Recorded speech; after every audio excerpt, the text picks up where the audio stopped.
বললে সবার কথা বলবো, আর না বললে অন্তর থেকে ঘৃণা করবো, ঝামেলা শেষ। পার্সিয়ালিটি চলবে না। আর এটা হলো দিনের নবীর মাহফিল। আমাদের যখন কবরে শোয়াবে কি বলবে? বিসমিল্লাহে ওয়া ফি সাবিলিল্লাহি ওয়া আলা মিল্লাতে। জোরে বলুন। কেন মমতা ব্যানার্জি বলবে না?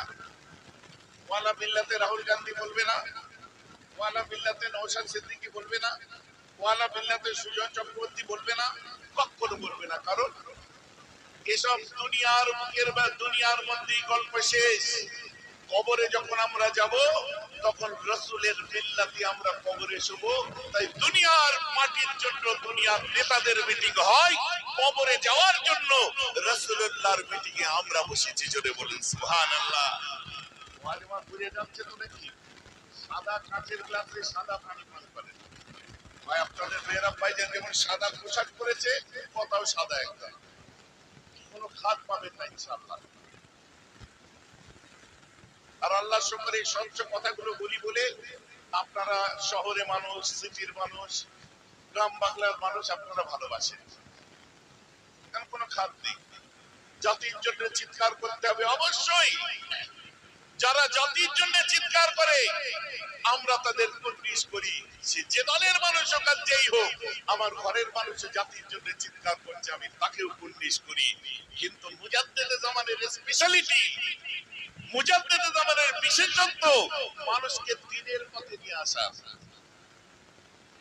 মুজাদ্দেদে জামানের বিশেষত্ব বিধানসভা নয়, মুজাদ্দেদে জামানের বিশেষত্ব লোকসভা নয়, মুজাদ্দেদে জামানের বিশেষত্ব ছিল মানুষকে বিধানসভা লোকসভায় নিয়ে যাওয়া নয়, মানুষকে আল্লাহ জান্নাতে নিয়ে যাওয়ার, কবরের যাওয়ার প্রস্তুতি নিয়ে। আবার অতএব দুনিয়ায় যে কওমের জন্য বলছে, আপনার জন্য বলছে, দলিত আদিবাসীর জন্য বলছে, পিছিয়ে পড়া মানুষের জন্য বলছে, সে যে দলেরই বলুক, আমরা সেগুলোকে ভালো বলি। কিন্তু মাঝে যখন বসেছি এখানে নবীর আলোচনা শুনবো, আপনারা একমত আমার সাথে? সকলে একমত? এখনো টাইম আছে। যদি মনে করেন এই উঁচা মারামারি আলোচনা শুনবো, একদম উঠুন, পেছন থেকে চলে যান, কেউ আটকাবে না। ওই উঁচা মারামারি আলোচনা, দলাদলি আলোচনা, ঠেস মারামারি আলোচনা আমি করি না।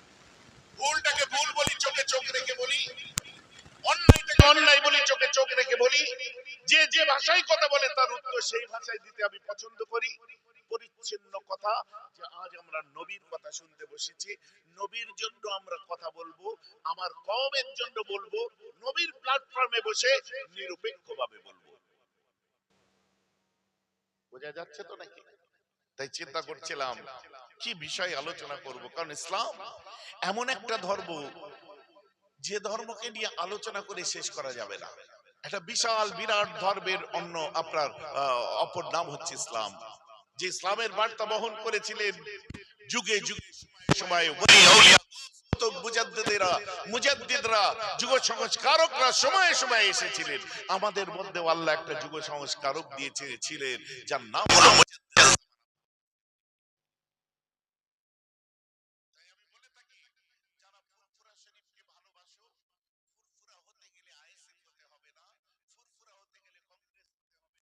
ফুরফুরা হতে গেলে টিএমসি হতে হবে না, ফুরফুরা হতে গেলে সিপিএম হতে হবে না।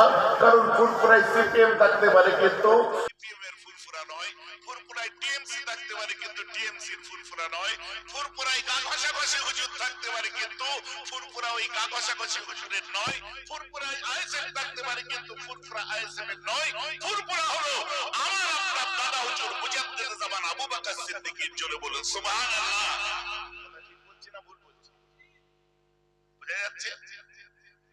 তো সেই রাসূলের বার্তা বহন করেছিলেন নায়েব আপনার মুজাদ্দিদে জামান, নায়েবে নবী আমার আপনার মুরিদ, আমার দাদা হুজুর কিবলা। এই আলোচনা শুনলে অনেকে বলে তোমরা বাপ দাদু ছাড়া আলোচনা ওয়াজ করতে জানো না। আমি এটাই বলছি, গুরু, পূর্ব ভারতে যদি তোমার জন্ম হয়ে থাকে আর তুমি যে আজ ঈমানের কলেমাটা পড়ছো, ইতিহাস বলে দেখো এর দাদা হুজুরের অবদান। তুমি যদি পূর্ব ভারতে বাস করে থাকো আর পূর্ব ভারত থেকে গুমরাহিয়া, কুসংস্কার, ভ্রান্ত সুফি, খ্রিস্টান মিশনারি বা আপনার লামাঝামি, আপনার কি বলে ভণ্ড পীর ফকির, শিরক বেদাত দূর করে সুস্থ সমাজ ব্যবস্থা দিয়ে আল্লাহ রাসূলকে চেনার যে পথ দেখিয়েছিলেন তার নাম হলো আবু বকর সিদ্দিক। তুমি যেদিক দিয়ে যাবে, ইতিহাসে যাও, সামাজিক প্রেক্ষাপটে যাও, ইনার অবদান খোলা যাবে না। তার জন্য তুমি নামাজ পড়ে নামাজি হয়ে গেছো, আর একজন নামাজ পড়ে আল্লাহর ওলি হয়ে গেছে। যার জন্য তুমি নামাজ পড়ে নামাজি হয়ে গেছো, আর একজন নামাজ পড়েছিল বাগদাদের জমিনে গৌসুল আজম হয়ে গেছে।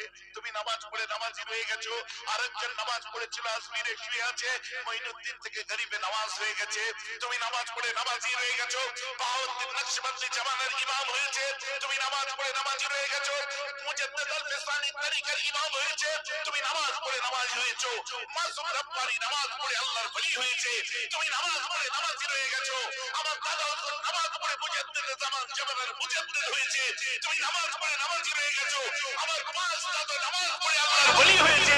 তুমি নামাজ পড়ে হয়ে গেলে আর মাহমুদ বখতিয়ারি পাশেই বাগেরহাট পিঠডাঙ্গায় শুয়ে আছে। আমরা ইয়ার কি করলে হবে না?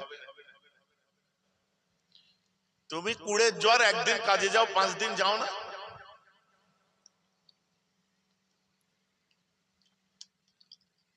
খাটতে ইচ্ছা করে না তোমায়? কুড়ে বোঝেন? কুড়ে একদিন কাজে যায়, 5 দিন যায় না। সে কাজ করতে যাবে ভাব জমিদারের মতো,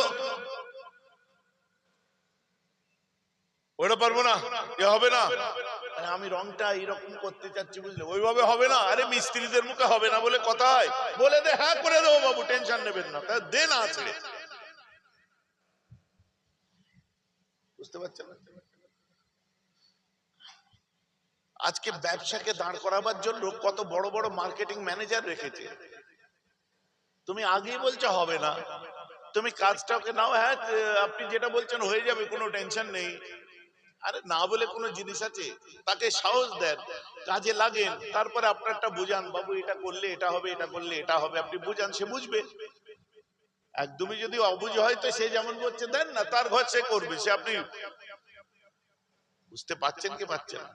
এইভাবে যে যে লাইনের লোক কাজ করা বাদ দিয়ে একদিন কাজে যায়, 5 দিন ঘুমায়, বেরোতে পারে না, পেটে গ্যাস, কোমরে ব্যথা, শরীরে কাজ করতে পারেনি, খাটতে চায় না, ঘরে বসে আছে, কিছু হলে বলে আমি গরিব মানুষ, আমার আর কি। ইন্দোনেশিয়ার মুসলমান বলছে না তো আমি গরিব মানুষ, আমার আর কি। সিরিয়ার মুসলমান বলছে না তো, তুরস্কের মুসলমান বলছে না তো, মিশরের মুসলমান বলছে না তো, লেবাননের মুসলমান বলছে না তো, দুবাইয়ের মুসলমান বলছে না তো, সৌদি আরবিয়ার মুসলমান বলছে না তো, জেদ্দার মুসলমান বলছে না তো, ওমানের মুসলমান বলছে না তো, আবুধাবির মুসলমান বলছে না তো। সারা পৃথিবীর এই তৃতীয় বিশ্বের কটা দেশ খালি গরিব রয়ে গেছে মুসলমান, বাকি সারা পৃথিবীর সব মুসলিম দেশ হচ্ছে ধনী দেশ। ঠিক বলছে না ভুল বলছি? তুই কুড়ে, তোর জন্য সর্বনাশ হয়েছে, তোর খাটার গ্রাহ্য নেই। তাহলে আমি দেখিয়ে দেবো তোমাদের এই নিউ টাউনে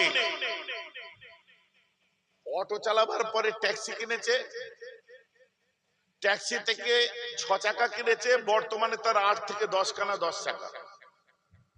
আমি নিজে দেখিয়ে দেবো সেই ছেলে। আবার এ লোক দেখিয়ে দেবো যে আল্লাহ রাজি হয়নি, 6 মাসের মধ্যে 10 টাকা সব ট্রাক বিক্রি। আছে কি নেই? যদি বলেন কেন, এই জন্য বলছি তোমার ব্যবসার দিকে, কাজের দিকে যাতে আগ্রহ বাড়ে।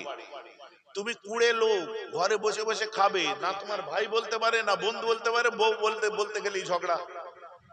আর আমি যদি না বলি বলবে এটাকে। আমার রাসূল বলছেন, এই উসমান যাও আমার বেলালকে ডাকো, তোমাকে দেখলেও বিরক্ত হচ্ছে। আমার রাসূল হযরতে বেলালকে ডেকেছে, হযরতে বেলালে হাবশী এসেছে, এসে আল্লাহর রাসূলের কাছে দাঁড়াতে আমার রাসূল বলছে, যা রে যা বেলাল, ওই গরীবটাকে নিয়ে আয়। মেয়েটি পড়ে বাড়িতে গু গু করে শব্দ করছে, ওর বড় কঠিন অবস্থা, ওকে নিয়ে আয়।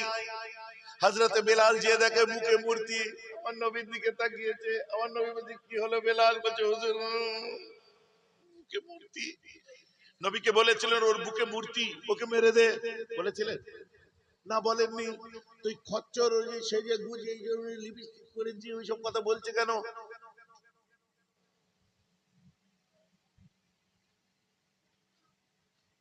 সুন্দর করে একটু সাজতে শিখেছে, ঠোঁটে লিপস্টিক দিয়ে, চোখে একটুখানি সেই দিয়ে এগুলি ইসলামের কোরআনের মধ্যে এত নম্বর ভার্সে লেখা আছে যারা মূর্তি পুজো করে তাদেরকে হত্যা করো।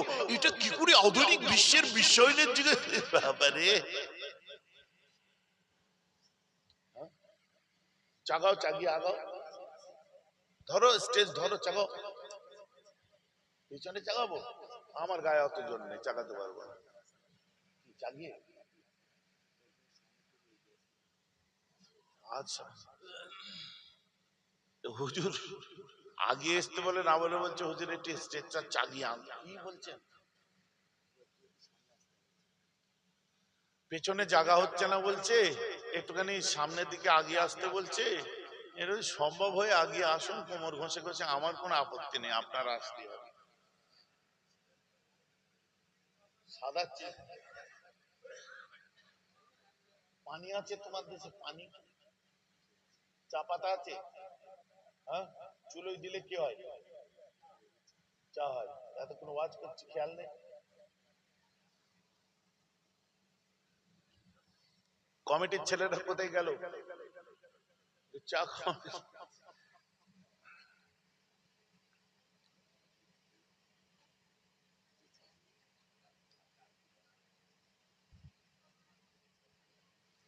হজরতে বেলালকে আমার রসুল বললেন কোন ধর্মের দেখো না, ওকে আমার বাড়ি নিয়ে যাও। হজরতে বেলাল চাগিয়ে তাকে বাড়ি নিয়ে আসলেন।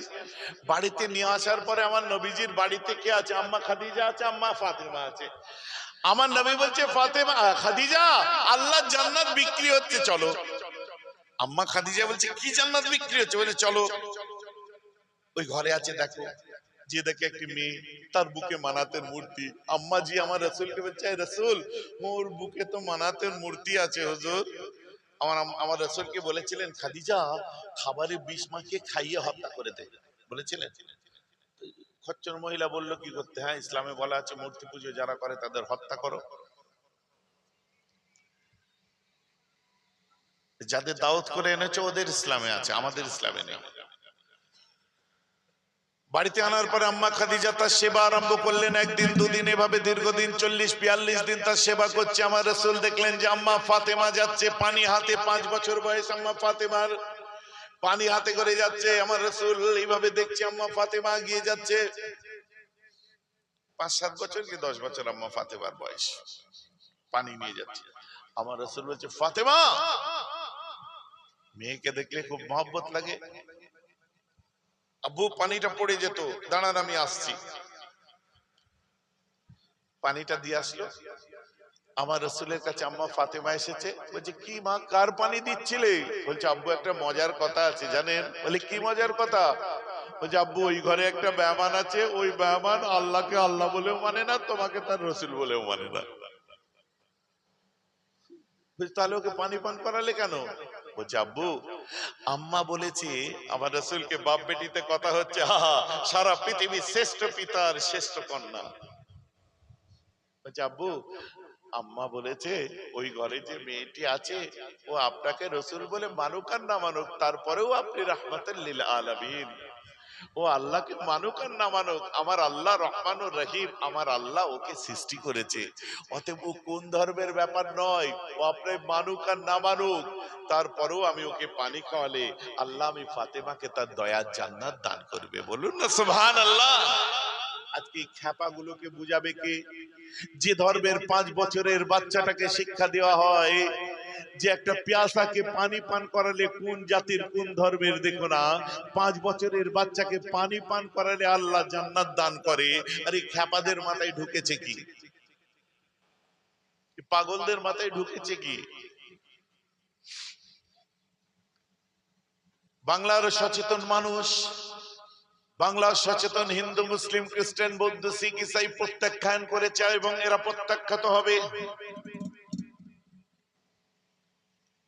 পবিত্র বঙ্গভূমিতে একদিকে যেমন হিন্দু সম্প্রদায়ের বড় বড় হাস্তিরা শুয়ে আছে, অপরদিকে আবার মুজাদ্দেদে জামান থেকে মাহমুদ বখতিয়ারি, আল্লামা রুহুল আমিন থেকে ফজলুর রহমান দরগাপুরি, মুস্তাফা মাদানি থেকে হযরতে সুফি আব্দুল মোমেন পর্যন্ত এই বাংলার জমিনে শুয়ে আছে। কথা ঠিক বলছি না ভুল বলছি? যে এইসব পবিত্র ভূমি, এখানে ওইসব সুশুরি কাজে লাগে না।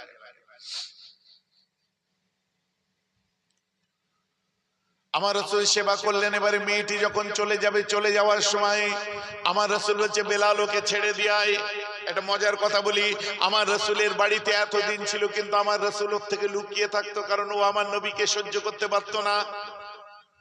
নবীর কাছ থেকে লুকিয়ে থাকতো, কারণ রাসূলুল্লাহকে সহ্য করতে পারতো না, নবীকে দেখলেই রেগে যেত। নিজের বাড়িতে আমার রাসূল লুকিয়ে থাকছেন, আদর্শ কাকে বলে দেখুন। যখন নিয়ে চলে যাচ্ছে মেয়েটিকে, মেয়েটি দরজা থেকে জাস্ট বাইরে বার হয়েছে, সঙ্গে সঙ্গে ওই মেয়েটি বেলালকে দেখে বলছে, বেলাল সব ঠিক আছে, তুই আবার ওই মোহাম্মদের কুকুর না তো? ও মোহাম্মদের পোষ্য কেউ নয় তো, মোহাম্মদের গোলাম নয় তো? সহ্য করা যায় বলে? বেলাল বলছে গলা টিপে তোকে শেষ করে দেবো, আর একবার তুই বল কথাটা। আমার রাসূল হাত নেড়ে বলছে বেলাল না না না, বেলাল না। আরে বাচ্চা ফাতেমা শুনে নিয়েছে, পাশে আম্মা খাদিজা শুনে নিয়েছে, তার পাশে রাসূল দাঁড়িয়ে আছে, দরজা দিয়ে বার হয়েছে, দরজার পাশে জানালায় এই তিন বাপ বেটি আর স্ত্রী দাঁড়িয়ে আছে। শোনার পর আম্মা ফাতেমার চোখে পানি, আম্মা খাদিজার চোখে পানি। কোন স্ত্রী জানের থেকে প্রিয় স্বামী, কোন স্ত্রী আছে যে নিজের স্বামীর বদনাম শুনবে? সে তোমার ঘরের আম্মা খাদিজার সঙ্গে রাসূলুল্লাহর কোনো গন্ডগোল জিন্দেগিতে হয়নি, কিন্তু আমাদের যাদের বাড়িতে একটু স্বামী স্ত্রীতে ঠোকাঠুকি হয়, তারপরেও যদি স্বামীর বদনাম কোনো বউ শোনে, সহ্য করতে পারে সে? হ্যাঁ, বাপ রে বাপ, চুল ধরে টানা টানি আরম্ভ করে দেবে। তোমারটা দেখো গে যাও, এই বেশি বকবি না, তোরটা দেখ। এরকম হয় না? কিন্তু আম্মা খাদিজার ক্ষেত্রে আলাদা ছিল। আরে মামলা একতরফা ছিল না, দুতরফা ছিল। একটু অন্য জায়গায় ডাইভার্ট করছি। আমার রাসূল আম্মা খাদিজা রান্না করছেন, নবীজি আমার আসলেন, উত্তপ্ত রৌদ্রের মধ্যে আমার রাসূল আসলেন, আম্মা খাদিজা আসে দেখছে রান্না করছে। আমার রাসূল আস্তে আস্তে গিয়ে আম্মা খাদিজার পাশেতে যে বসে, বসার পরে আমার রাসূল দেখছে পুরো ঘেমে গেছে, উত্তপ্ত রৌদ্রে আম্মা খাদিজা রান্না করছে। আমার রাসূল চোখ ভরা পানি নিয়ে পিছনে বসে আস্তে করে নিজের পাগড়ি মোবারকের কোণটা নিয়ে আম্মা জান খাদিজার চোখে কপালের ঘামটাকে মুছিয়ে দেয়।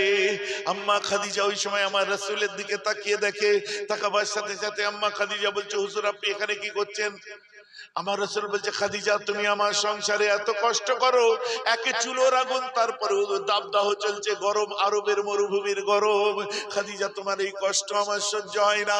আম্মা খাদিজা বলেন কিনা, হুজুর আপনি দিনের খেদমত করে ফিরেছেন, এই অবস্থায় আপনি বাড়ি চলে যান, তা না হলে কিন্তু ভেতরে ঢুকে বসুন, তা না হলে আমার কষ্ট আরো বেড়ে যাবে।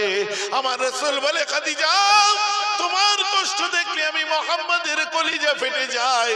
আল্লাহ তাআলা আমি আমার খাদিজাকে আপনি কবুল করে নিন। মাঝে মধ্যে ঘরে ঢুকবেন কাজ থেকে এসে, বউ রান্না করছে, একটু যাবেন, বউ যখন রান্না করবে একটু যে পাশে দাঁড়াবেন, বসবেন। পাগড়ি তো পরা হয় না, পকেটে রুমাল থাকলে রুমালও নেই, এই হাতের এই হাতাটা দিয়ে একটু কপালের ঘামটা মুছিয়ে দেবেন। আরে আমার সংসারে কত কষ্ট করিস, কত কষ্ট করো। বউয়ের কপালের ঘাম মুছিয়ে দেওয়াটাও আল্লাহর রাসূলের সুন্নাত, বলুন না সুবহানাল্লাহ। বউয়ের কপালের ঘাম মুছিয়ে দেওয়াটা আমার রাসূলুল্লাহর সুন্নাত, কিন্তু শর্ত হচ্ছে বউটা নিজের হতে হবে। বুঝতে পারলে? কথা বুঝতে পারছেন না? বউয়ের কপালের ঘাম মোছানো নবীর সুন্নাত, কিন্তু শর্ত হচ্ছে বউটা নিজের হতে হবে, লোকের বউয়ের মোছাতে যেওনি। ভাইজান কেন বললেন? কেন বললাম জায়গা মতো বুঝতে পারছেন, বেশি বকে লাভ নেই।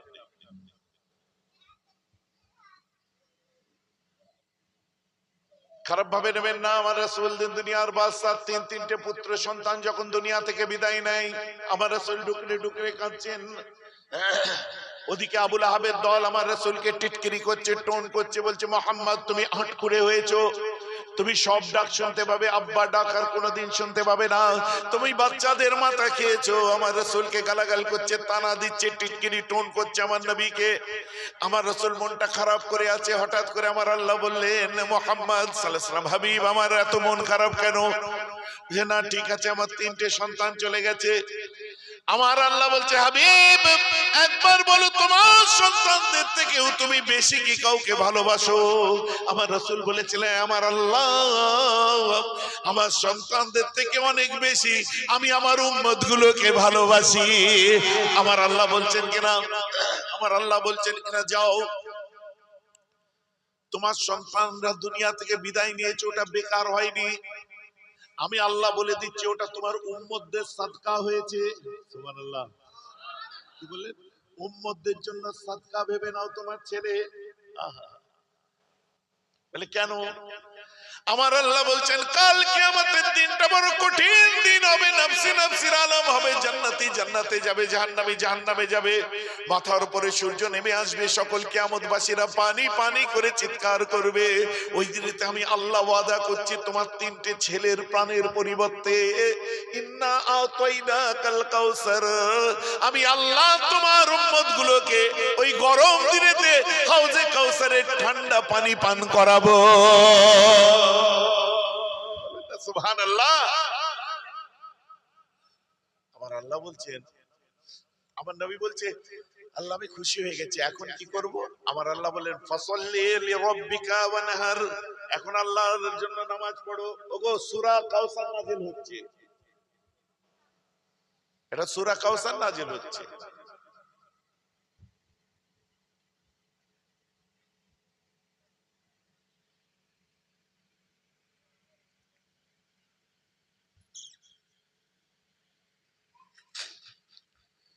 এটা সূরা কাউসার নাযিল হচ্ছে, এর শানে নজুল শোনাচ্ছি। আমার আল্লাহ বলছেন ইন্না শানিয়াকা ওয়াল আবতার, তাফসীর ইবনে কাসীরের মধ্যে লিখছে আবতারাহুল্লাহু তাআলা, যারা আমার রাসূলকে নিঃসন্তান বলেছে তাদেরকে আল্লাহ কোনোদিন সন্তান দান করেননি। চলুন এগিয়ে যাই। দীর্ঘদিন পরে আমার রাসূলের বাচ্চা হয়, আবার একটি বাচ্চাটা মেয়ে সন্তান হয়েছিল। আম্মা খাদিজা আমার রাসূলকে এসে বলছে এই রাসূল, বলে কি এরকম একটা ব্যাপার? বলে কি? বলছে আই ওয়াজ প্রেগন্যান্ট अगेन, আমার পেটে আবার বাচ্চা এসেছে। আমার রাসূল বলছে খাদিজা তুমি আস্তে আস্তে পা ফেলবে, এই খাদিজা তুমি যেখানে যাবে সাবধানে যাবে, পিচ্ছল জায়গায় পা রাখবে না, পানি বেশি করে পান করাবে। খাদিজা সংসারের বেশি চাপ নেওয়ার দরকার নেই, শুয়ে উঠে বসে আরাম করে থাকো। আম্মা খাদিজা বলে হুজুর আমার সংসারের কাজটা কে করবে?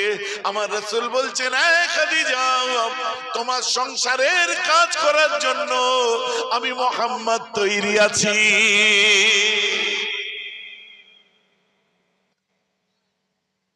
সংসারের কাজ করাটাও আমার নবীর সুন্নাত। মাঝে মধ্যে বাড়িতে এসে রান্নাঘরে লেগে যাবেন বউয়ের সাথে, লোকের রান্নাঘরে ঢুকবেন না, খুব পিটবে, খুব মার মারবে। নিজের রান্নাঘরের কথা বলছি। বলুন ভাইজান কেন বলছেন? কেন বলছি বুঝতেই তো পারছো। আমার মুসলমান দীর্ঘদিন পার হওয়ার পরে অনেক দিন হয়ে গেল, আম্মা খাদিজার পেট থেকে বাচ্চা দুনিয়ার বুকে আসার পরে আমার নবীর হাতে দেয়া হলো। আমার রাসূল হাতে নিয়ে বলছে এটা আমার বাচ্চা, এটা আমার মা হয়েছে। হাযিহি ফাতিমাতুজ যাহরা আন্না ফাতিমাতু বিদআতান মিন্নি আইদান ক্বাল আন্না ফাতিমাতু মুদগাতান মিন্নি আইদান ক্বাল আন্না ফাতিমাতু শাজনাতান মিন্নি। আমার রাসূল বলে এটা আমার মা হয়েছে, এটা আমার জান, এটা আমার ফাতেমা হয়েছে।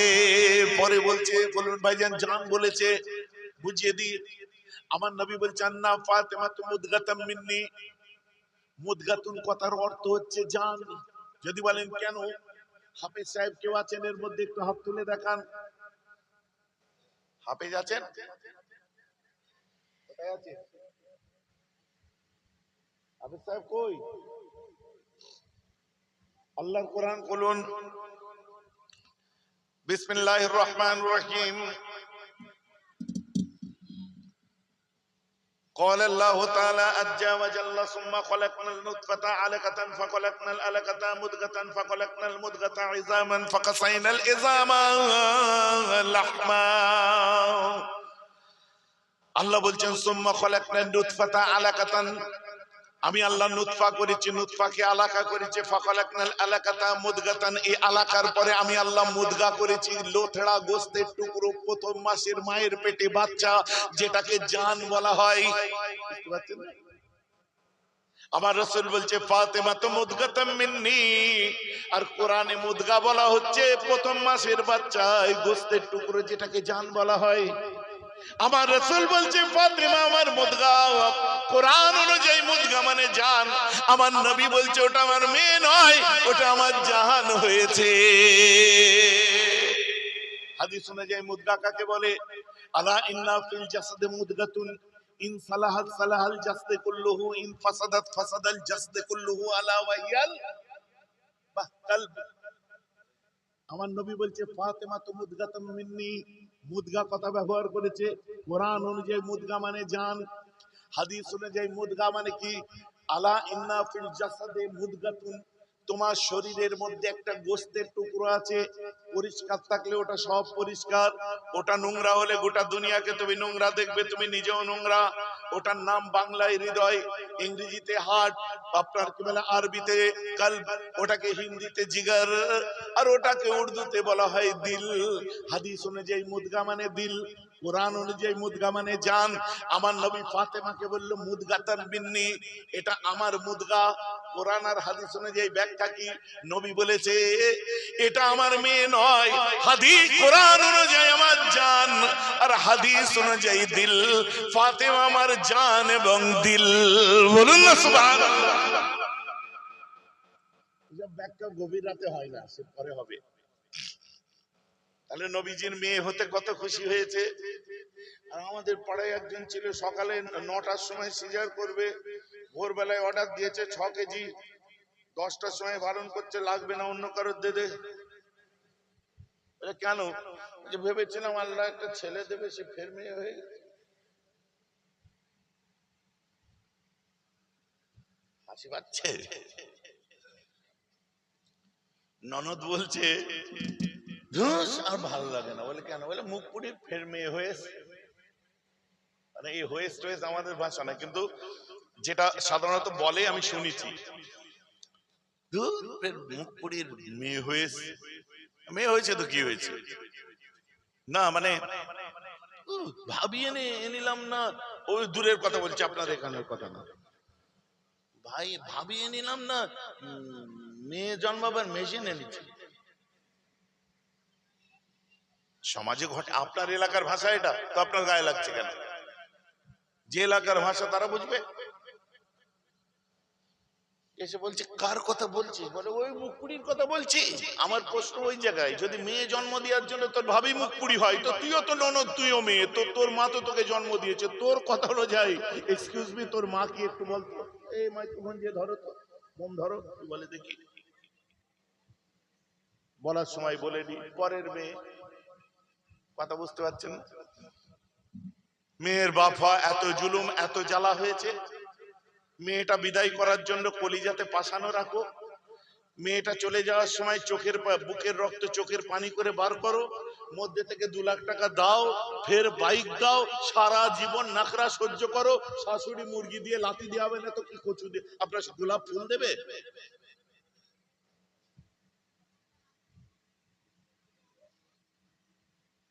সহজে মানুষের বিয়ে ভাঙে না, আর যখন ভাঙে আর জুড়তে চায় না। কেন বলেন তো? ওই ছিদির জামাইকে বরদাস্ত করতে করতে করতে করতে করতে করতে লাস্টে বাস্ট হয়ে যায়। সহ্য করতে করতে এর বাইনা বেড়েই চলেছে, বাইনা বেড়েই চলেছে। তোমাদের বাথরুমের কি অবস্থা? হ্যাঁ, বাথরুমটা ঠিক করতে পারে না। 2 দিন পরে যে দেখছে ও বাথরুমে যাচ্ছে, ওর বাপ আগে লোটা নিয়ে মাঠে যেত। লোটাও না, সে এমনি চলে যেত, কাজ করে দিয়ে যে পানি কোথায় আছে যে ছুঁড়ে ছুঁড়ে মেরে দিয়ে চলে আসতো। আশ্চর্য, হদ হতে হয় यार মানুষকে ছোট করার।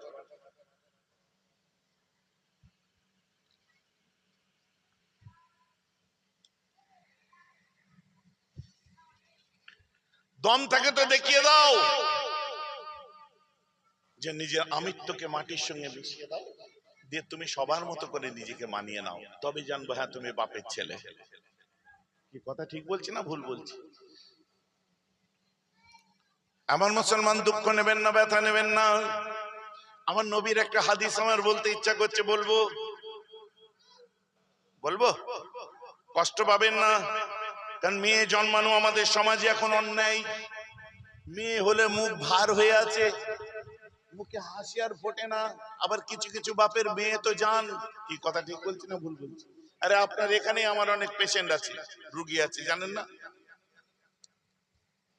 সব জায়গা, বহু জায়গায় এরা ঘুরে ঘাড়ে যে ফুরফুরে। আমি এখন ডেট দিতে পারি না, প্রত্যেকদিন বহু মানুষ, বুঝলেন তো, 1 মাস 1.5 মাস ধরে শুধু ডেট চাইছে, আমি ডেটই দিতে পারছি না, কারণ আমি ওই গ্যাপে ঢুকাতে পারছি না, বুঝতে পেরেছেন?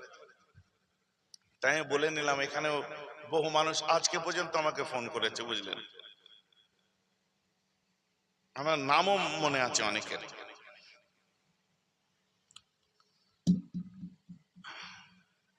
তো মেয়েকে জানের থেকে বেশি ভালোবাসে, আমি নিজের চোখে দেখেছি। আবার অনেকে আছে, তিনটে ছেলে একটা হাদিস শুনে নিন। হাদিসটা পাবেন বুখারী শরীফের মধ্যে, অধ্যায়টা হলো কিতাবুল ঈমান, বাব হচ্ছে কিতাবুল ঈমান। প্রথম অধ্যায়ে প্রথম খণ্ডের বাব কিতাবুল ঈমান, হাদিস নাম্বার 17। হাদিসটা যিনি রিওয়ায়াত করছে হচ্ছে উবাদা বিন সামিত। আন উবাদা বিন সামিত قال شهيد بدر وعهد النقباء ليلة العقبة أن رسول الله صلى الله تعالى عليه وسلم قال وحوله عصابة من أصحابه بايعوني على أن لا تشركوا بالله شيئا ولا تسرقوا ولا تزنوا ولا تقتلوا أولادكم ولا تأتوا ببهتان تفترونه بين أيديكم وأرجلكم ولا تعصوا في معروف أو كما قال عليه الصلاة والسلام رواه البخاري।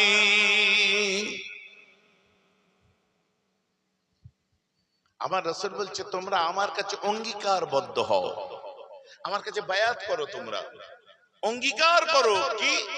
6টা জিনিসের কথা বললেন, তার মধ্যে একটা, লা তাকতুলু আওলাদাকুম, তোমরা তোমাদের সন্তানগুলোকে যেন কেউ হত্যা করবে না,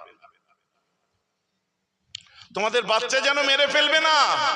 আমি জানি আপনারা আমাকে এখন বলবেন, ভাইজান তাই এবার হয় কেউ বাচ্চা মারতে পারে না, হতে পারে না?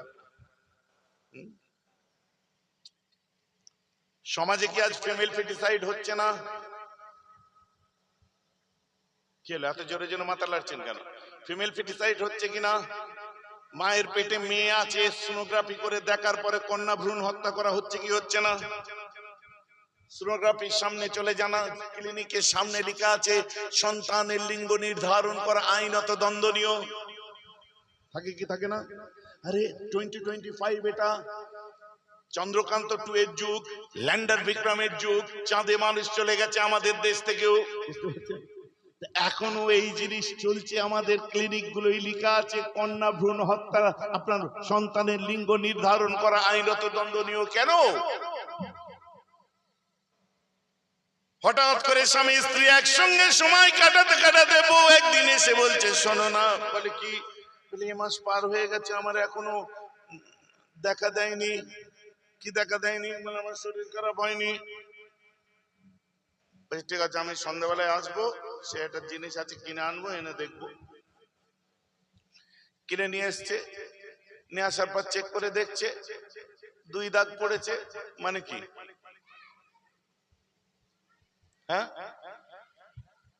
বুঝতে পারছেন না? তার মানে আল্লাহ দিয়েছে, তার মানে আল্লাহ দিয়েছে। চমকে উঠেছে, বলে কি করে হলো? কানের নিচে বাজিয়ে 1 চড় মারতে হয়। 12 বছর বিয়ে করেছিস, কি করে হয় জানিস না? তোর বউ তোর কাছে থাকে, থাকলে ঘুরতে তুই গেছিস, মায়ের বাড়ি তুই গেছিস, দীঘায় তুই গেছিস, এখানে তুই গেছিস, বেড়াতে তুই গেছিস, বাইকে করে তুই নিয়ে ঘুরিস। 2টো দাগ দেখি চমকে উঠে বলছি, কি করে হলো? কি করে হলো তুই জানিস নি? তুই কচি খোকার লজেন্স কি বলে ফিডার খাস না? আগের 2টো মেয়ে আছে তো, ফের আবার এক্ষুনি কেসটা হচ্ছে এখানে। আগের কি আছে 2টো? হ্যালো, এটা সুবহানাল্লাহর ওয়াজ না। কিন্তু সমাজে আজ এই ওয়াজ দরকার আছে কি নেই পরে বুঝতে পারবেন। ডাক্তারের কাছে হসপিটালে চলে গেল, রাজারহাট হসপিটাল কোথায় হ্যাঁ চেনেন না? রেলজনের মোড় থেকে বাঁদিকে ঢুকতে হয় রাজারহাট হসপিটাল। রাজার হসপিটালে গেছে, ডাক্তার দেখি বলছে, হাতে টিপে দেখলো, চোখটা দেখি জিভ বের করো, জিভ বার করেছে, বুঝতে পেরেছে? বমি বমি পাই, হ্যাঁ। মাছ মাংসে অরুচি, বলে হ্যাঁ। শরীর অসুস্থ হচ্ছে না, বলে হ্যাঁ। হ্যালো মোবারক হো, আবার তুমি বাপ হতে চলেছো। কি করে হলো? চন্দ্রিতে কি করে হয়েছে জানি না।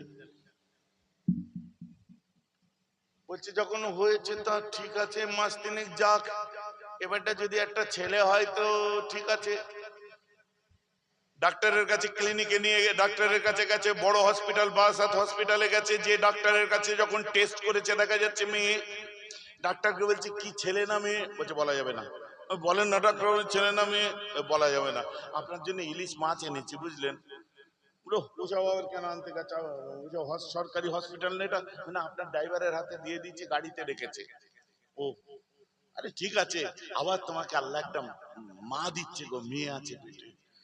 ডাক্তার বাবু বলে কি আগের দুটো মেয়ে আছে, এখন আবার যদি আবার একটা মেয়ে হয় এই সংসারে কি করে চলবে? বুঝতে পারছেন না? কিছু করা যায় না। চুপ কর, ক্যামেরা চলছে, ভয়েস রেকর্ডিং হচ্ছে, শোন। রাজারহাট খালপাড়ে ব্রিজের নিচে আমার একটা ছোট ক্লিনিক আছে, ওখানে আমি রুগী দেখি সোমবারে আর বুধবার, সোম বুধ শুক্র সন্ধ্যার পরে চলে আসিস, সোমবার দিন চলে আসবি।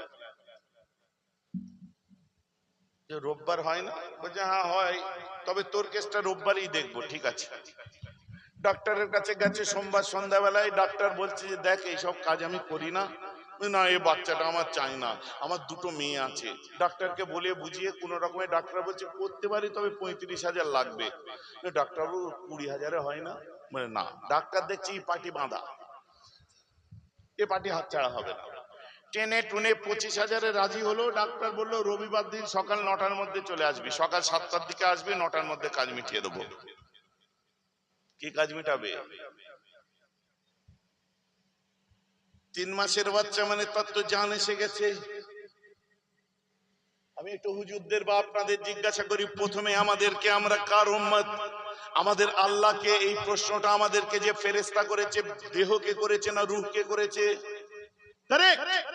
এই প্রশ্ন প্রথম আমাদের রূহকে করা হয়েছিল, তখন আমাদের জন্মই হয়নি। তাহলে জন্মাবার আগে রূহ সব জানে। ভাইজান কথা বুঝতে পারছেন না? এখন আমার প্রশ্ন হচ্ছে, তুমি ডাক্তারকে যে যখন পয়সা দিয়ে চলে এসেছো, তোমার পেটের মধ্যে বাচ্চা, তার তো জান এসে গেছে, ও বাচ্চার রূহ তোমার সাথে কথা বলছে, মনে মনে বলছে আব্বা এটা তুমি কি করলে আব্বা? আমাকে মারার জন্য ডাক্তারকে 25,000 টাকা সুপারি দিচ্ছ।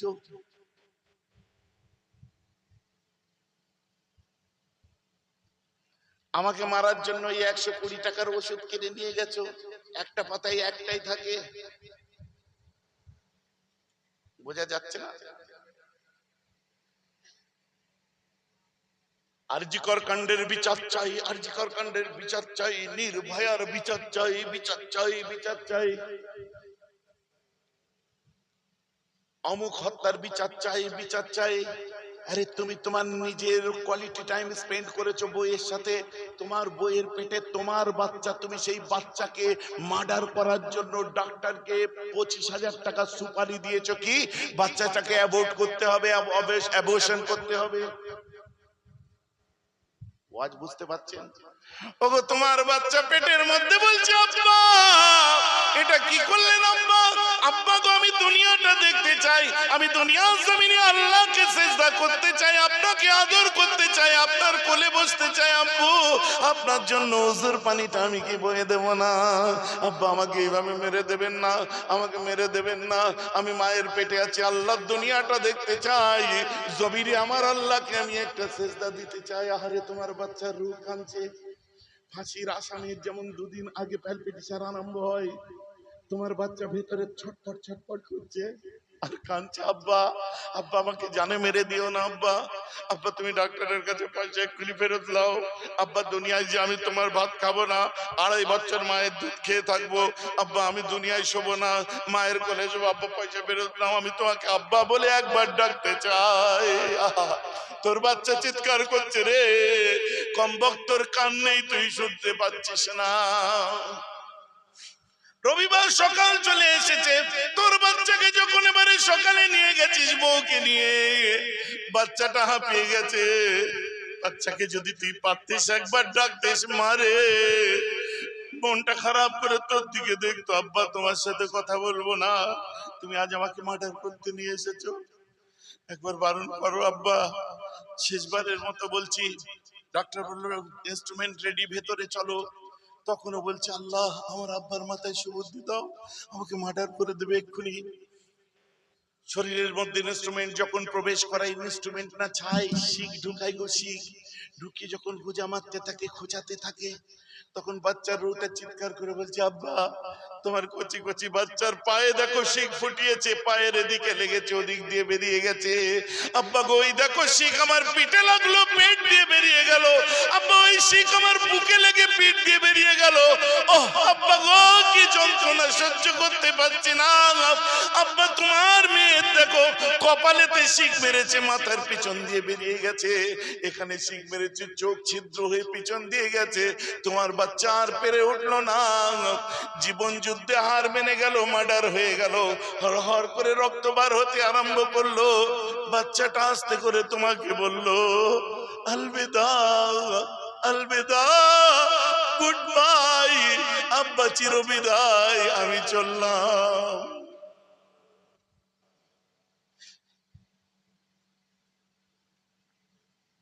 পরে ডাক্তার সেটাকে বার করে নেয়, বার করে নিয়ে ডাস্টবিনে ফেলে দেয়, তখন ওর রূহ চিৎকার করছে, তোমার বাচ্চার রূহ, আহ আমাদের জওয়ানির উপর গর্ব, আমরা জওয়ান, আমরা পুরুষত্বের উপর আমাদের অহংকার, আমরা পুরুষ।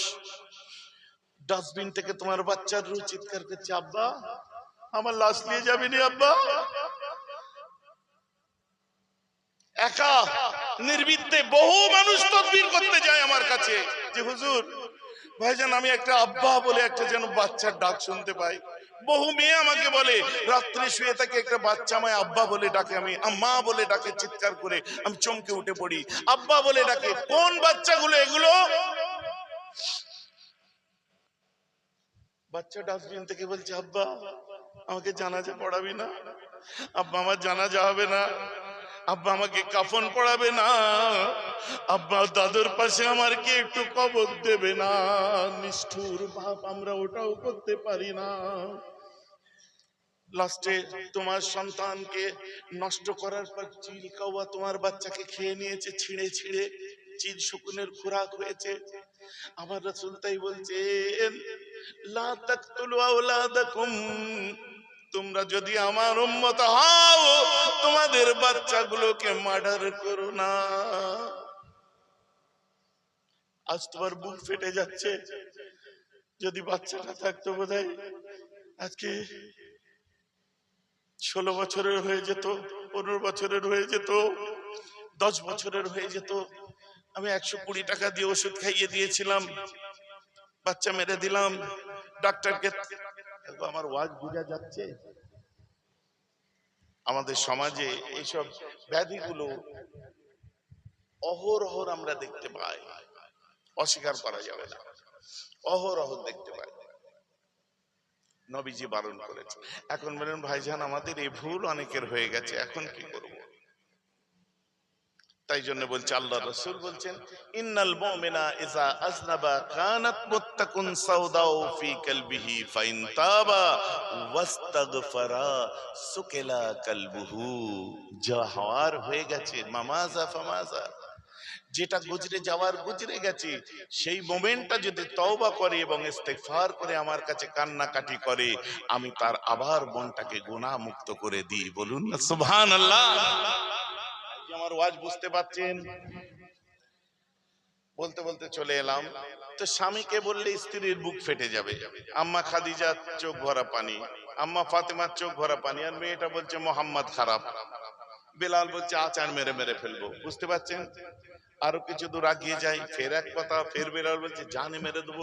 এরপরে বলছে মোহাম্মদ হচ্ছে সাল্লাল্লাহু আলাইহি ওয়াসাল্লাম, মোহাম্মদ হচ্ছে ধোকাবাজ, ধাপ্পাবাজ, ফারেবি, আপনার আক্স দেয়, জাদু করে, ওর পাল্লায় পড়বি নি, ও খুব খারাপ মানুষ। মেয়েটির গলাটা ধরে আছাড় মারবে। এমন সময় রসুল দুই হাত নেড়ে বলছে বেলাল ওকে মেরে দিস না রে। হযরত বেলাল মেয়েটির মাথাটা ঘুরিয়ে দিয়ে বলছে ওই দেখ, ওই দেখ। কে হাত নাড়ছে কেন? বলছে হাত নাড়ছে বলে বেঁচে আছিস, বন্ধ করলি তো মেরে দেবো তোকে। ওটা কে? বেলাল বলছে ওটা আমার জানের রসুল রে, ওটাই তো আমার দয়ার নবী, আমাদের জান। যাকে গালাগাল করছিল ওটাই তো আমার রসুল,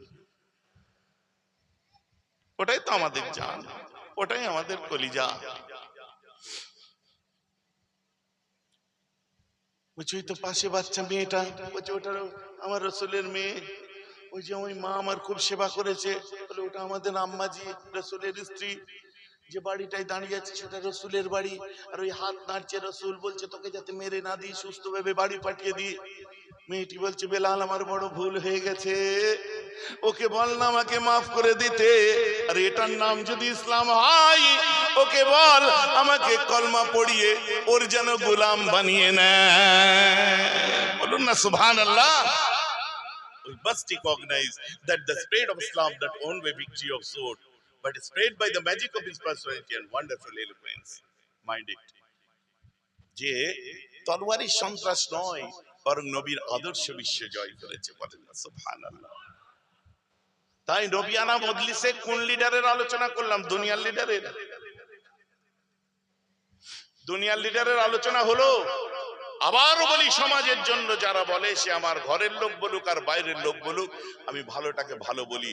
কিন্তু ভুলে গেলে হবে না যে দাদা হুজুর পীর কেবলার স্পেশালিটি হচ্ছে দিনের পথে মানুষকে আহ্বান করা।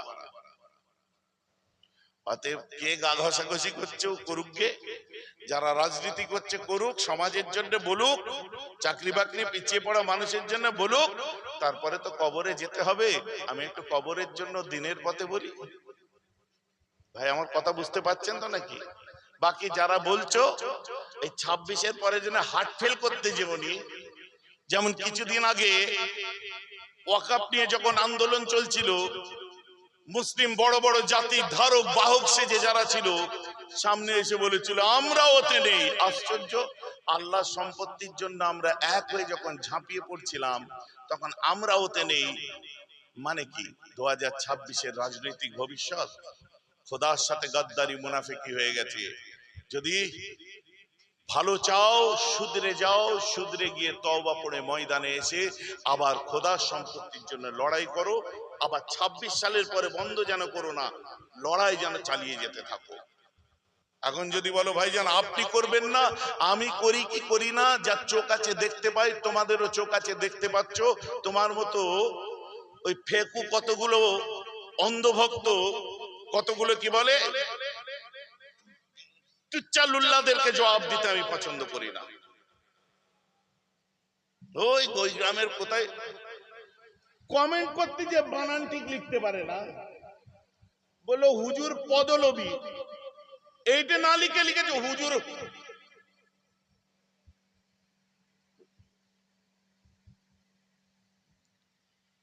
বুঝতে পারছেন?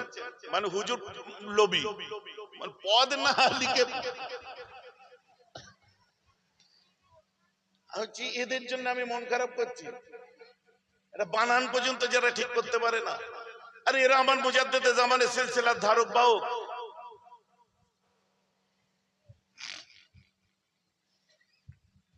অতএব এনাফ, সিলসিলাকে নিয়ে ছেলে খেলা আমি হতে দেবো না। আবার রাজারহাট আমি বহুদিন আসা যাওয়া কমিয়ে দিয়েছিলাম, তাই না? এখন আবার নতুন করে সাজিয়ে আবার একটু ঘোরাঘুরি করছে আশপাশে, তাই তো নাকি? বোঝা যাচ্ছে তো? আলহামদুলিল্লাহ। কেন? আমি রাজনীতি করি না, তবে পলিটিক্যাল কনসিয়াস করার দায়িত্ব বোধহয় আমার উপরেও কিছুটা আছে। কারণ ওই গরিব পরিবারটাকে আমি বুঝি। যে ছেলেটি কেস খেয়ে মার খেয়ে মার্ডার হয়ে মরবে, কেস খেয়ে আপনার পাগলের মতো ঘুরবে, আর তার বউটা বেশ ভালো দুবেলা দুপুরটা নুন ভাত খাচ্ছিল, পরে লোকের বাড়ি ভিক্ষা করতে যাবে, ওই দিকটাও পাশে দাঁড়াবার প্রয়োজন আছে। তাই যে যেদিকে যা করছে করুক, এই বিপদে পড়া মানুষগুলোর যেন পাশে দাঁড়াতে পারি। আমার কাজটা আমায় করতে দিন। আমি যেমন কারো কাজে নাক গলাই না, দয়া করে আমার কাজে কেউ উংলি করতে কাটি করতে নাক গলাতে আসবে না। কিন্তু কারণ মাথায় রাখবে, যে যে ভাষায় কথা বলে আমি সেই ভাষায় জবাব দিই। আর যতই চিৎকার করে যতই বলো বললাম মৌলবি সাহেবের দলেরা, 4টে 5টা 6টা 10টা শিয়ালের একই বাচ্চাকে 14 বার দেখানো, এখানেও যে ওখানেও সে, এসব কারবার মেয়েরাবের নেই। যেখানে যাই এখানে হাত তুলে বলেন তো, এত মানুষ বসে আছেন, কাউকে ডেকে এনেছি আমি? কাউকে ডেকে এনেছি আমি? খবর দিয়েছি আগে যাচ্ছি চল? যে যার কাজ সে করছে করো, আমার কাজে আপনার উংলি করতে আসবে না, কাটি করবে না। আমি জাতির পক্ষে সামাজিক সচেতনতার কাজ যেভাবে করেছি, দিনের পথে দাওয়াত যেভাবে দিয়েছি, মুজাদ্দিদে জামানের সিলসিলা খিদমত যেভাবে করেছি, আল্লাহ রাসূলকে চেনাবার পথ যেভাবে দেখিয়েছি, আজকে ফিমেল ফেটিসাইড দিয়ে বুকে হাত দিয়ে খোদার কসম করে বলেন, এই কন্যা ভ্রূণ হত্যালি আজ পর্যন্ত ওয়াজ শুনেছেন? এই বাচ্চা মায়ের পেটে বাচ্চা নষ্ট নিয়ে কোনো ওয়াজ শুনেছেন এখনো? কেন করেন এখন পর্যন্ত? ফিমেল ফেটিসাইড নিয়ে কোনো হুজুর আলোচনা করে না কেন? কে করবে এই আলোচনাগুলো? এরকম বহু বিষয় আছে যেগুলো আলোচনা হয় না সমাজে। মেহরাব ভাই খারাপ, আমি মেনে নিচ্ছি আমি খারাপ, আপনারা দোয়া করুন না আমি যাতে ভালো হয়ে যাই। তারপরেও এই কথাগুলো বলছি। কি চাচ্ছেন? বন্ধ করে দি? গাড়ি চললে দোষ, ভালো কাপড় পরলে দোষ, কেন আমি যাকাত দিই না? আলিফ গার্লস মিশন আপনারা দেখেন, ইনশাল্লাহ নিউ টাউনে খুব তাড়াতাড়ি 4 তলা ঢালাই হয়ে গেছে, পাথর লাগার কাজ শেষের দিকে, বেশি দূর নয়। ইকো পার্ক 4 নম্বর গেট থেকে 5 মিনিটের ডিস্টেন্সে আর একটা উপহার দিতে চলেছি। হুজুর এত দামি গাড়ি চড়বে কেন? কেন আমি যাকাত পেরে কিনেছি? তোর সাইকেল কেনার পয়সা নেই বলে আরেকজন বুলেট চড়বে, তোর গা জ্বলবে কেন? তুই কেন চেষ্টা করিস? তুই ধর্মীয় কাজ করে ধর্ম ব্যবসা করে ভালোই চলছে। পাগল, সপ্তাহে 3 দিন জলসা করি। আর এই জলসা কমিটিকে জিজ্ঞাসা কর যে এই দাওয়াতটা লিখতে যে এদেরকে কতটা কষ্ট পেতে হয়েছে। কি গো, কথা ঠিক বলছি না ভুল বলছি?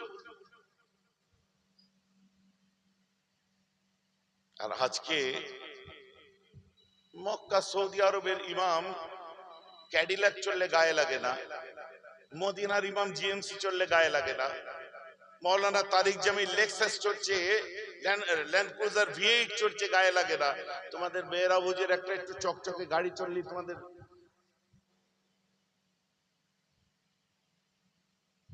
কথাটা খারাপ লাগছে নাকি শুনতে? আমি দোয়া চাই, যা আল্লাহ আমার থেকেও বড় গাড়ি তোকে দিক। বলুন না আমিন। আমার ভালোবাসার মানুষদের আল্লাহ একটু কমা গাড়ি দিক, ওই দুশ্মন গুলোর ভালো গাড়ি দিক। তোমাদের একটু কমা হোক, আর তোমরা দোয়া করো ওদের আগে ভালো হোক, না হলে তোমাদের ফের গাল দেবে। এমনি তো একটা বদনাম ছিল, মেয়েরা হুজুর ধনী লোকদের হুজুর। আরে আশ্চর্য, আমি তো বললাম যখন অটো চালাতো আমি তখন ওর হুজুর ছিলাম। আজকে 10 খানা 10 টাকার 12 খানা 10 টাকার মালিক এখনো তার হুজুর। যখন ঠেলায় ফল বিক্রি করেছে তখন ওর হুজুর ছিলাম, যখন লরির খালাসিগিরি করেছে তখন ওর হুজুর ছিলাম। আজকে আপনার বিশাল সিটি তৈরি করেছে আর বললাম না বুঝে নেওয়ার মালিক, বুঝে নিও। ও একটু ওদিকে চলে যান, বুঝতে পারবেন। এদিকে চলে যান, বুঝতে পারবেন। এখনো তার হুজুর। আমি তো দোয়া চাইছি, তুমি কেন একটা জায়গায় পড়ে থাকবে? তুমি ধনী লোক হলে তো তোমার ইসলামের 5টা স্তম্ভের 5টাই আদায় হবে, গরিব রয়ে গেলে 3টে আদায় হবে, হজ আর যাকাত হবে না। তোমাকে দোয়া করতে হবে না আল্লাহর কাছে যে আল্লাহ আমি যেন 5টা আদায় করে কবরে যেতে পারি? আর এই দোয়াটা চাইলে মেয়েরা হুজুরের দোষ? ভিখারি কাহিকা সারা জীবন ভিক্ষা নিয়ে যাকাত খেয়ে বাঁচবে মুসলমানেরা, এটা চাচ্ছ? আর এরা গরিব থাকলে শিক্ষা দীক্ষা পড়াশোনায় পিছিয়ে থাকবে, আর এদের কাছে যে লাঠি ঘোরাতে সব মানে সুবিধা হবে, আর এরা একটু পয়সাওয়ালা হলেই শিক্ষিত হবে, ওদের কাছে আর ওয়াজ ফলানো যাবে না। এই ভয় করছো? আল্লাহ খায়ের, আল্লাহ খায়ের, আল্লাহ খায়ের। ধর্ম ব্যবসা, আমার অরিজিনাল ব্যবসা কিন্তু আপনাদের এদিকেই। এখানে বহু ছেলেরা আছে, তারা খবর রাখে। তোরা যদি আমার অরিজিনাল ব্যবসার কথা শুনিস, এখন তো জ্বলছিস, তখন নিজের ঘরে আগুন লাগিয়ে দিয়ে পুড়ে মরে যাবি। আর বাপ দাদু এই লাইনে ছিল বলে আমি এখনো এই লাইনে আছি। আমার বাপ দাদু এই লাইনে না থাকলে এই লাইনে হয়তো ওয়াজ নসিহত ছেড়ে দিতাম, অন্যভাবে আমি খেদমত করতাম। অতএব রাস্তা থেকে সরিয়ে দেওয়ার জন্য সব রকম চেষ্টাই হচ্ছে, ওসব পরোয়া আমি করি না। আপনাদের খেদমতে ছিলাম, আপনাদের খেদমতে আছি, আপনাদের খেদমতে থাকবো। আপনারা এখান থেকে আমার কাছে বহু মানুষ তদবির করতে যান, তাই না? কথা ঠিক না ভুল বলছি? বলুন, বুকে হাত দিয়ে খোদার কসম করে বলুন, মেহরাব হুজুরের কাছে তাবিজ করতে পয়সা দিতে হয়? এক পয়সা জীবনে তাবিজের হাদিয়া নিয়েছি আপনাকে, মানে বাংলার কোন প্রান্তে কারো কাছ থেকে? এটা আমার খেদমত, আমার আব্বা করেছে, আমার দাদু করেছে, এটা আমি শখে করি। আর যেভাবে করি আল্লাহ শুকর পশ্চিমবঙ্গের তাবড় তাবড় মানুষ করতে পারে না। তাহলে কি আমার অ্যাডভার্টাইজ করে তোমার চাপ বাড়ানো হচ্ছে, যেখানে এক পয়সা ইনকাম নেই আমার? বুঝবে কবে মানুষ? আল্লাহ পাক জানে। আল্লাহ তাআলা আপনাদের কবুল করুক, সবাইকে কবুল করুক। এখন আপনাদের এখান থেকে আমি বিদায় নিই। কটা বাজে? ইয়া আল্লাহ, কটা বাজে? দেখো ঘড়িতে, দেখো কটা বাজে। হ্যাঁ ভাই, সময় কোথা দিয়ে কাটলো বুঝতে পারছেন? বলছি গুটিয়ে একটুখানি মসজিদের জন্য কালেকশন করি। ক্যামেরা বন্ধ করে দাও, একটু মসজিদের জন্য আল্লাহর